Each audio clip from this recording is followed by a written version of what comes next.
Radio J. Le 10-11, Lise Gutmann. Radio J, viens, je t'emmène.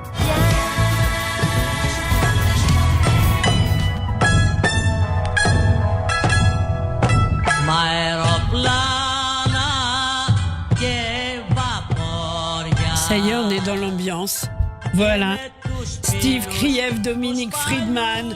Bonjour, merci d'être avec nous. Ravi Lise, bonjour. Bonjour Alors, Lise, Steve Kalimera. Oui. Comment on dit, Kalimera. Kalimera, puisqu'on va partir avec vous à Salonique. Steve Kriev, je le rappelle, à chaque émission, c'est J-Guide Europe, à consulter absolument dès qu'on voyage et même quand on voyage. Exactement, pas, parce que le site nous fait voyager. Voilà, vous permet de découvrir toutes les histoires et les lieux culturels dans chaque ville européenne. Exactement, on voyage sans voyager, c'est génial. Et puis Dominique Friedman, ce sont les journées européennes de la culture juive, les voyages de la mémoire et beaucoup d'autres choses encore. Dominique, merci d'être avec nous. Alors, vous nous avez concocté une émission sur Salonique. Salonique, un lieu très juif, mais pas que. Bien sûr. Et on va en savoir plus tout de suite. On commence avec qui ? Avec Steve. Avec moi, parce que je viens vraiment pousser un cri contre un chant. Parce que je suis vraiment indigné. Vous connaissez sûrement la chanson Hakolot shel Pireus, Mareskiri met Haïfa, Imbakbouk shel Mateus, Atnera ko Yafa. Sur le son de Chaim Moshe. Oui. Alors je m'indigne. Il chante bien, Dominique. Voilà, je m'indigne. C'est une deuxième carrière.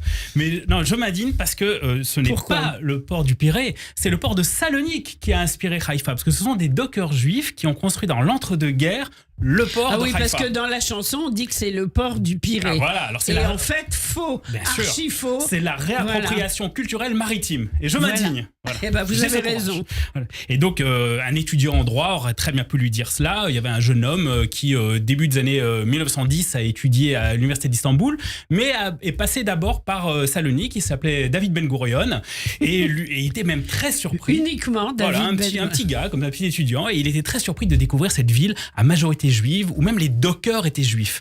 Et avec les préjugés de chaque génération qui sont très amusantes, même entre Ashkenaz, Séfarades et autres, il y en avait déjà à l'époque. Par exemple, il était obligé de taire le fait qu'il était Ashkenaz, parce qu'à l'époque, les Ashkenaz avaient la réputation d'être les proxénètes de la ville. Voilà. Donc déjà les préjugés à l'époque. Donc c'est une ville de carrefour civilisation, pas que de préjugés, de rencontres et une histoire juive très ancienne où on va vous emmener dès les Romagnottes. Oui, donc c'est important. Dominique. Alors oui, moi je vais vous parler de Thessalonique, Salonique, Thessalonique. Qui en fait... oui, alors faut dire quoi en fait ? Alors aujourd'hui en Grèce c'est Thessalonique. Oui. Voilà. Thessalonique, THE. Oui. Voilà, THE. Voilà. Je vais dire pourquoi d'ailleurs c'est Thessalonique. Thessalonique est la deuxième ville en Grèce. Cette ville maritime a été fondée en 315 avant notre ère par Cassandre de Macédoine, qui l'a surnommée d'après sa femme, Thessalonique, la sœur d'Alexandre le Grand. Elle fut pendant 2500 ans un carrefour entre l'Orient et l'Occident, marqué, on le sait, par l'importante population juive. D'ailleurs, elle a porté le nom de Jérusalem des Balkans pendant des siècles.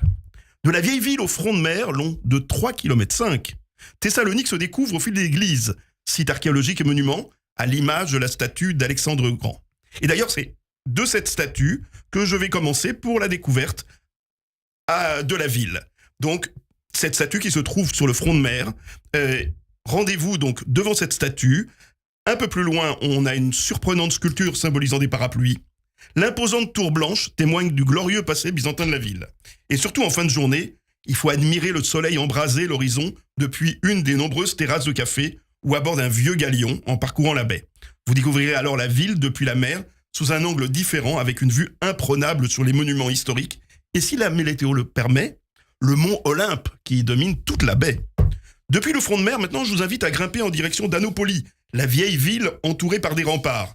C'est un enchevêtrement de rues étroites au charme authentique. La ville haute nous offre un panorama imprenable sur la ville moderne et la mer Égée. C'est un quartier d'histoire, de charme, avec ses maisons traditionnelles, ses églises byzantines et son atmosphère pittoresque. Vous pourrez d'ailleurs y visiter le monastère des Vlatades, classé au patrimoine mondial de l'UNESCO, fondé au milieu du XIVe siècle sur le site où l'apôtre Paul a enseigné pendant son séjour à Thessalonique. Maintenant, nous descendons vers la partie basse de la ville pour découvrir l'Agora, le centre social et religieux de la Thessalonique romaine, construite au milieu des 2e et 3e siècles après Jésus-Christ. Un peu plus loin, l'arc de Galère et la rotonde, tous deux inscrits au patrimoine de l'UNESCO. À quelques pas de l'Agora, la basilique Saint-Dimitri, dédiée au patron de la ville. Elle est aussi inscrite au patrimoine de l'UNESCO. Son intérieur est superbement décoré avec des peintures, des mosaïques et du marbre. Maintenant, dirigeons-nous vers l'ouest de la ville pour découvrir le musée archéologique qui nous expose l'histoire de la civilisation macédonienne depuis l'aube de la préhistoire jusqu'à l'Antiquité tardive. Et juste à côté du musée archéologique, le musée de la culture byzantine présente les différents aspects de la culture byzantine et post-byzantine à travers des objets authentiques et des supports audiovisuels. Ça n'arrête pas là. On est dans Salonique, il y a un nombre de choses à voir incroyables. Incroyable, tout à fait, et peu connu. Oui. Maintenant, je vous propose de commencer la découverte des traces de la présence juive.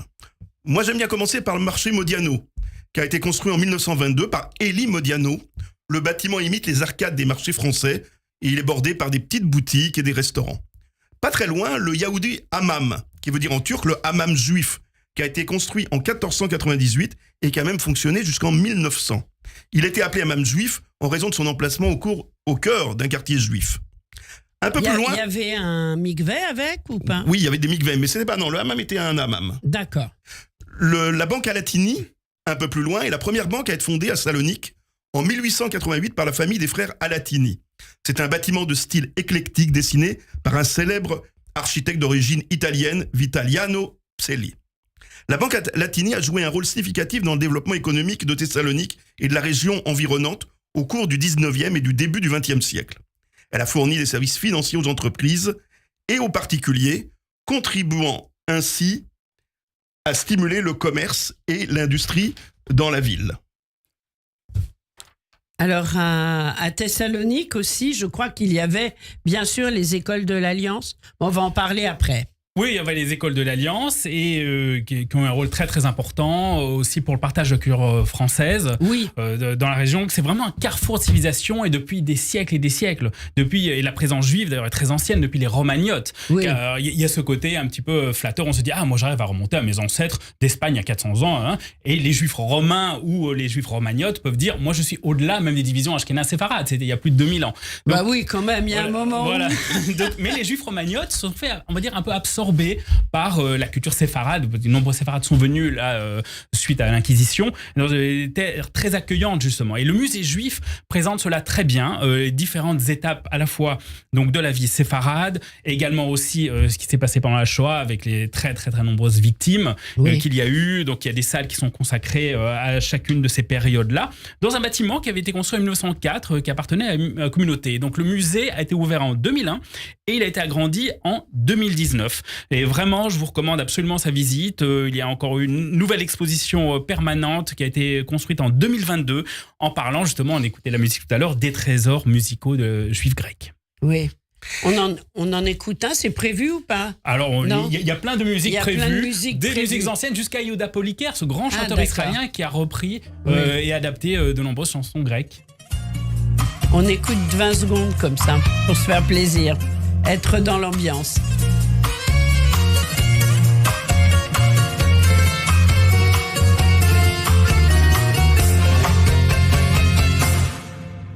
Zinguala, Zinguala, Zinguala. ילדים חוזרים הביתה בגילנו ואנחנו נזכרים בילדותנו. On est carrément à Salonique avec Yehuda Poliker et Georgios Dalaras. Ziguala, Dominique Friedman. Eh ben oui, comme l'a dit Steve, la présence des écoles de l'Alliance israélite universelle à Thessalonique a contribué vraiment à l'essor intellectuel et culturel de la communauté juive de la ville, tout en favorisant l'intégration des juifs dans la société. Et c'est cependant, avec les changements politiques, les événements historiques du XXe siècle, les écoles ont fermé ou ont été détruites. Mais l'héritage éducatif et culturel des écoles de l'Alliance demeure une partie importante de l'histoire de la ville. Continuons notre promenade, on va dire juive, dans la Salonique juive, en parlant du Shabbat noir. Shabbat noir, c'est le terme utilisé pour désigner les 11 et 13 juillet 42, une date sombre dans l'histoire de la communauté juive de Thessalonique. Ce jour-là, 9000 hommes juifs âgés de 14 à 45 ans ont été regroupés sur la place Elefthérias, la place de la Liberté, afin de les déporter vers des camps de travaux forcés autour de Thessalonique, et après avoir subi des épreuves dures et vexatoires sous le regard des habitants de la ville. Un mémorial en forme de menorah était placé sur cette place.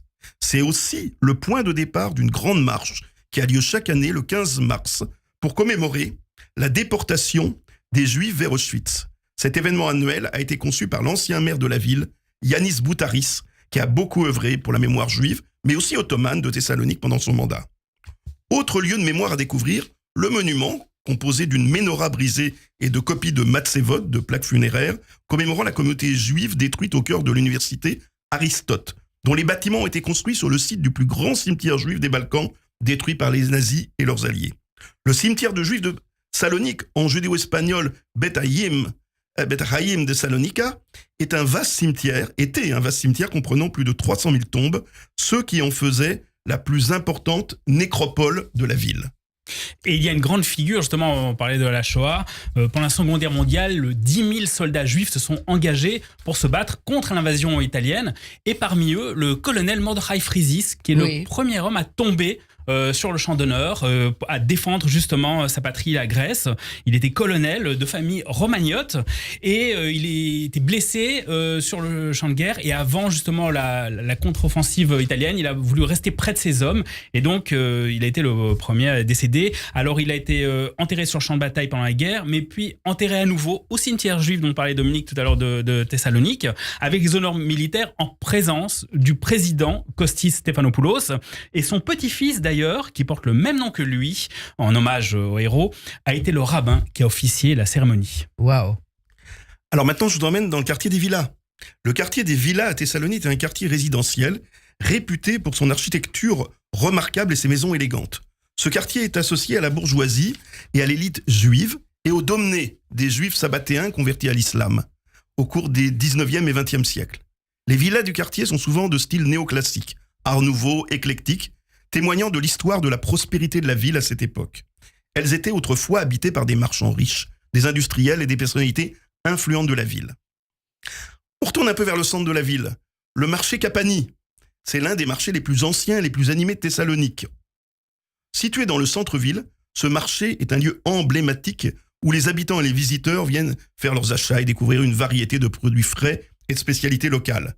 Le marché est réputé pour ses étals colorés et son mélange de produits alimentaires traditionnels.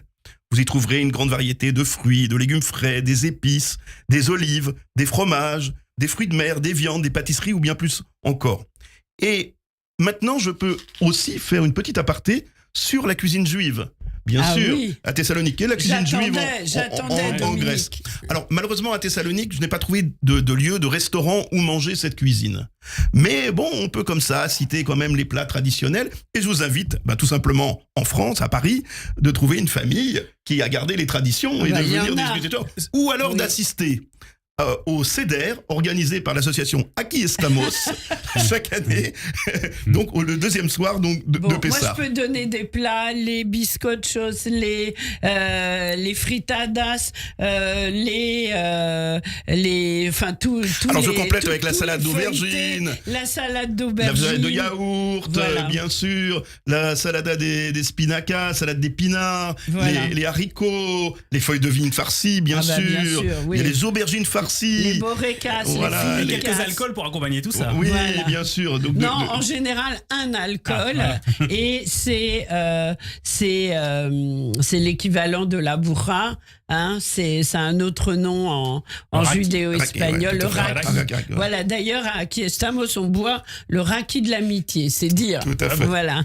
Alors, ça me permet maintenant de vous emmener dans un quartier qui s'appelle l'Aladika, qui est l'un des quartiers les plus animés et emblématiques de Thessalonique. Situé dans le centre-ville, juste à côté du port, l'Aladika est célèbre pour son ambiance animée, ses ruelles pittoresques, ses nombreux bars, ses restaurants, ses tavernes. Et le quartier, d'ailleurs, tire son nom du mot grec l'Adadika, qui signifie huilerie, en référence aux anciennes huileries qui étaient autrefois présentes dans la région. En plus de sa vie nocturne animée, l'Aladika est également un endroit populaire pour se promener et découvrir l'architecture historique de Thessalonique. Vous y trouverez des bâtiments de style néoclassique, des ruelles pittoresques, qui créent vraiment une atmosphère charmante et pleine de caractère. À Thessalonique aussi, ne ratez pas une soirée dans une taverne pour découvrir la musique rebetiko.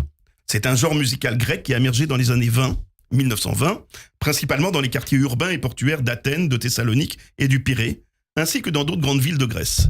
Cette musique populaire, urbaine, reflète les expériences et les luttes des classes ouvrières et des marginaux de la société grecque de l'époque. Le rebetiko est caractérisé par ses paroles poétiques, souvent mélancoliques, qui abordent des thèmes tels que l'amour perdu, la marginalité sociale, la pauvreté, la criminalité et la vie dans les bas-fonds urbains. Les instruments de musique traditionnellement associés au rebetiko comprennent le bouzouki, la guitare, le baklama, la mandoline et le violon. Oui, alors on parlait justement de musique, de port, mais il y a également de l'alliance, l'influence culturelle, linguistique des différentes générations, et pour revenir justement à tous ces ouvriers qui ont contribué à la vie aussi, qui ont impressionné quelqu'un comme Ben Gurion, et puis d'autres grandes figures aussi du sionisme qui sont venues, comme Jabotinsky, Ben-Zvi, Shohat, et qui voyaient dans ces sociétés une sorte d'idéal pour Israël au début du siècle. Et c'était, avec tous ces dockers, il y avait aussi, bien sûr, des mouvements sociaux, des fédérations justement syndicalistes pour protéger les droits de ces travailleurs. Et il y avait à l'époque 6000 membres juifs donc de ces institutions, et ça a aussi beaucoup inspiré les mouvements sociaux. Et leur grand dirigeant fut Abraham Ben Aroya, qui est né en 1887 et qui a dirigé la Fédération socialiste et fut le fondateur de l'ancêtre du Parti communiste de Grèce. Et il a fini donc sa vie après, plus tard en Israël, en dirigeant un petit kiosque de manière très anonyme et discrète, comme quoi effectivement Israël c'est un pays où on peut redécouvrir des gens avec une histoire, chaque fois des histoires étonnantes. Incroyable, étonnante, oui. Alors, oui, c'est vrai que c'est important de le rappeler. Dominique. Et bien oui, on ne peut pas aller aussi à Thessalonique sans faire un petit saut à 1 heure à peu près de la ville pour aller découvrir Veria, qui est une ville ancienne avec un quartier historique qui a abrité autrefois une communauté juive très très importante et surtout une synagogue qui est l'une des plus anciennes synagogues d'Europe. Et puis quand on est à Veria, on fait un petit saut à Virgina, qui est un site archéologique majeur. Il est célèbre pour avoir été le site de la capitale antique du royaume de Macédoine et d'abriter la tombe du roi Philippe II, père d'Alexandre de Grand. Le nouveau musée archéologique de Virgina offre aux visiteurs une occasion unique de découvrir l'histoire et la richesse culturelle de la Macédoine antique. Oui, alors on parlait de synagogue, mais malheureusement aujourd'hui il n'y en a que 2 vraiment en activité. Une trentaine avait été brûlée en 1917 dans un incendie probablement criminel. Il y avait de très anciennes synagogues qui dataient de 2 siècles avant Jésus-Christ même. Donc aujourd'hui vraiment il y a 2 que vous pouvez visiter. Il y a la Monastiri, qui est la synagogue la plus importante, la plus grande, mais qui est ouverte seulement pour les grandes fêtes et événements spéciaux. Et aussi il y a la synagogue Yad LaZikaron, qui est plus récente, qui a été construite en 1984 et qui abrite aussi un centre communautaire. Donc pour vos visites, c'est important de vous mettre en lien avec cette synagogue. Vous pouvez trouver bien sûr les coordonnées sur notre site Jigi d'Europe pour les contacter. Vraiment, n'hésitez pas. Et il y a un grand rapprochement aussi très important justement dans la population, la communauté juive et grecque, parce que des implications aussi officielles. Par exemple, en 2003, le patriarche Bartholomé est venu rendre hommage aux victimes de la Shoah. Tout à l'heure, Dominique parlait de Yanis Boutaris, qui a été très impliqué dans ces rapprochements-là et aussi dans la lutte contre l'antisémitisme. Et d'ailleurs, il y a eu même un match amical récemment entre un club de foot d'Aris Salonique et le Maccabi Haïfa, également pour lutter contre l'antisémitisme. Oui, c'est magnifique ça. Le sport à la bien sûr, qui réconcilie les gens. Voilà. Là, on est à l'approche des JO. À la rescousse. Bien sûr, là, on est à l'approche des JO. Et moi, je peux penser absolument à ce courageux judoka iranien qui a été donc éjecté de la fédération parce qu'il était obligé de ne pas concourir contre un judoka israélien. Il a dû fuir en Allemagne. Et après, il est devenu proche du judoka israélien contre qui il devait se battre. Oui. Et ils sont même devenus frères, comme ils le disent. Et ils se sont beaucoup soutenus. Il y a une belle revanche de l'histoire où ce judoka iranien, pas sous les couleurs iraniennes, mais non affilié à un État, a pu concourir à Tel Aviv dans un tournoi. Donc espérons que les JO cet été aussi vont rassembler les gens. Et on le souhaite très fort, amen. Dominique. Ah bah oui, là non, je vais tout simplement passer maintenant repasser la parole à Steve, bien sûr, qui va nous parler des événements en Europe. Alors on va y aller rapidement. Que se passe-t-il à Berlin ? Alors à Berlin, il y a une exposition sexe position juive. Alors ce n'est pas pas un Kama Sutra hébraïque, je vous rassure. Oui, pour la certains façon auditeurs. dont c'est présenté. Voilà. C'est une exposition qui tente d'aborder ce sujet, notamment dans le cadre de la place centrale du mariage, de la procréation et du désir, bien entendu, mais aussi les tabous et l'évolution de ces perceptions dans le judaïsme. Voilà, c'est au Musée juif de Berlin, à Londres.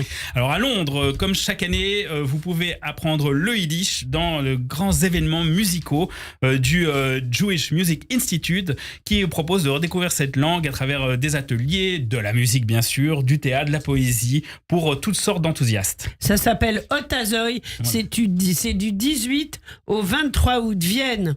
Alors à Vienne, l'exposition Qui s'en soucie, réponse juive à la souffrance, autour des thématiques malheureusement qu'on a dû beaucoup aborder, de tikkun olam, de résilience, donc de réparation et de lutte contre les injustices. Une exposition très importante au musée juif qui organise vraiment souvent et des expositions assez courageuses et étonnantes. Oslo. L'expo Shtetl, un monde perdu, une expo qui permet aux visiteurs de mieux comprendre les origines des migrations juives en Norvège au tournant du XXe siècle. Quels furent ces pays d'origine et les raisons des départs selon les défis de l'histoire.